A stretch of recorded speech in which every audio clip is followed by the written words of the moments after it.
Ya, selamat pagi rekan trader semua.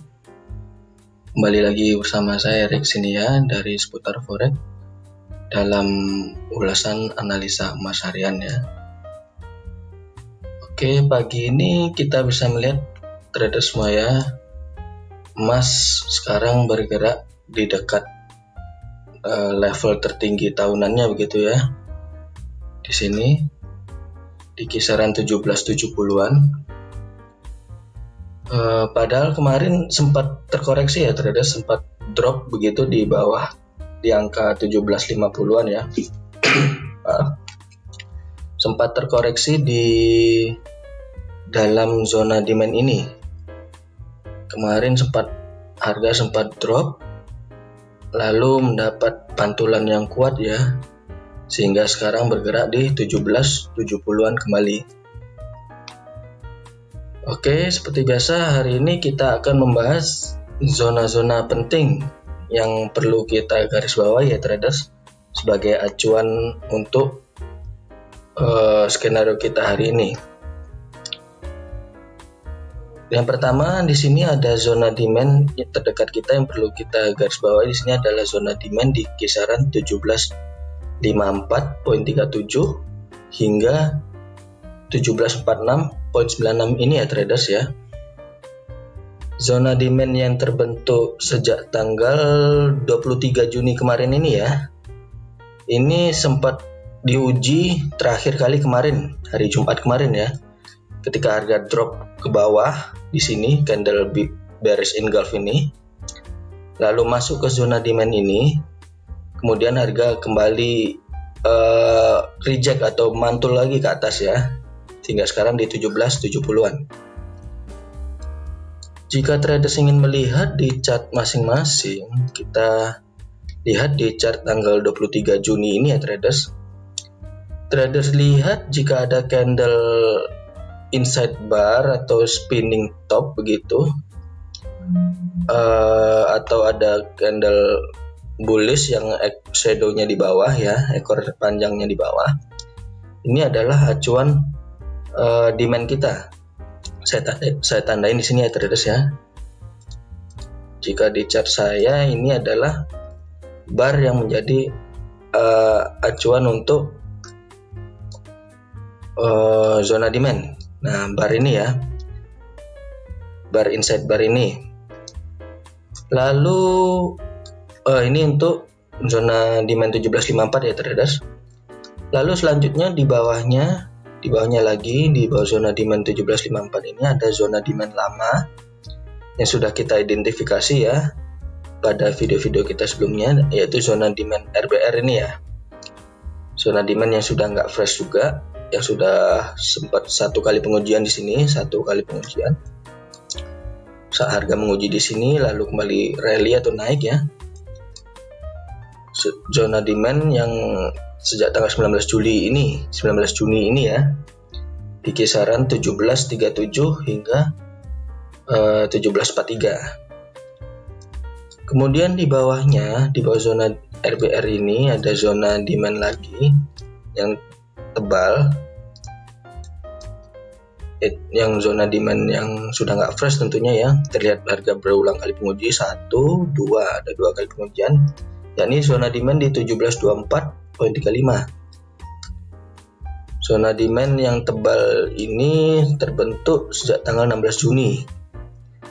Kenapa tebal ya? Karena zona demand ini terbentuk karena adanya shadow yang panjang ya, shadow yang panjang dari bar ini ya. Kurang lebih sudah kita bahas pada video sebelumnya, zona demand tanggal 16 Juni ini. Kemudian juga tentu masih banyak zona demand di bawahnya ya. Kita bisa lihat sini banyak sekali. Namun yang perlu kita garis bawahi hanya 3 zona demand ini ya traders, yakni zona demand 1754, zona demand 1737, lalu zona demand 1724. Lalu untuk supply-nya bagaimana? Untuk supply-nya ada 2 zona supply di sini ya, dan salah satunya adalah zona supply penting kita atau zona supply monthly. Yang pertama adalah zona supply terdekat kita, zona supply minor kalau saya bilang ya, karena ini terbentuk baru saja, dan harga kayaknya akan menguji kembali nih zona supply kita ya. Zona supply ini terbentuk sejak tanggal 24 Juni kemarin, traders. Jika traders ingin melihat di chart masing-masing, traders bisa lihat chart tanggal 24 Juni. Lalu cari bar, inside bar ya, kalau di sini di chart saya. Traders bisa cari bar doji, inside bar, atau candle yang shadow atasnya, upper shadow-nya yang panjang ya. Di sini, ini adalah acuan untuk zona supply kita. Saya tandain di sini ya traders ya. Sekali lagi, jika traders ingin mencari zona supply-nya, traders bisa lihat bar yang berbentuk doji, inside bar, atau bar bearish atau bar bullish yang shadow atasnya yang panjang ya traders ya. Ini adalah acuan zona supply kita. Zona supply di kisaran 1780 hingga 1775 begitu ya. Lalu kemudian zona supply di atasnya ini adalah zona supply monthly ya. Kita ganti chart dulu ke chart monthly. Nah, ini adalah zona supply kita ya, atau dengan kata lain zona tertinggi kita saat ini terbentuk sejak tanggal tahun 2012 ya. Harga tertinggi tahun 2012 bulan Oktober yang tahun 2012 ya. Di sini traders bisa tandain di chart masing-masing. Peak tahun 2012 ini adalah zona supply bulanan kita. Kita turun lagi ke chart H1. Jadi seperti itu ya traders.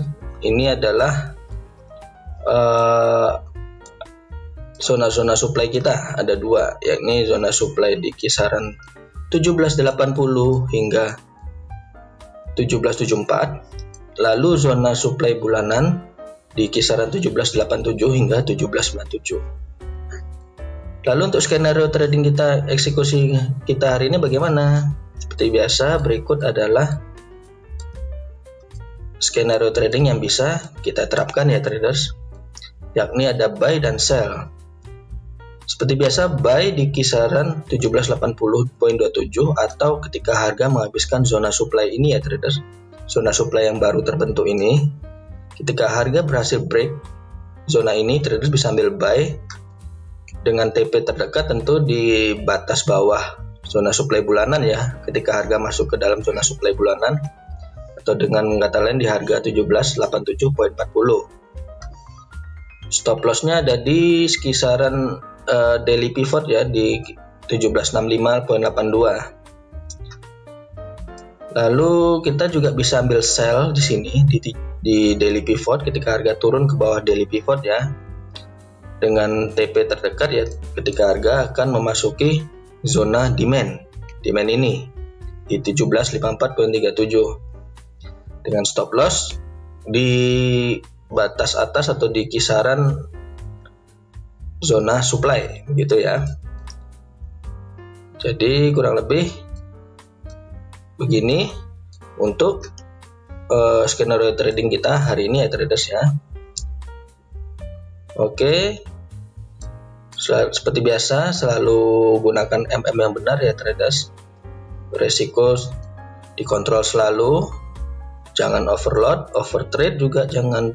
Usahakan untuk selalu memantau, memanage money management kita masing-masing ya traders. Selalu safe trade selalu. Oke, sekian dari saya. Terima kasih dan salam profit.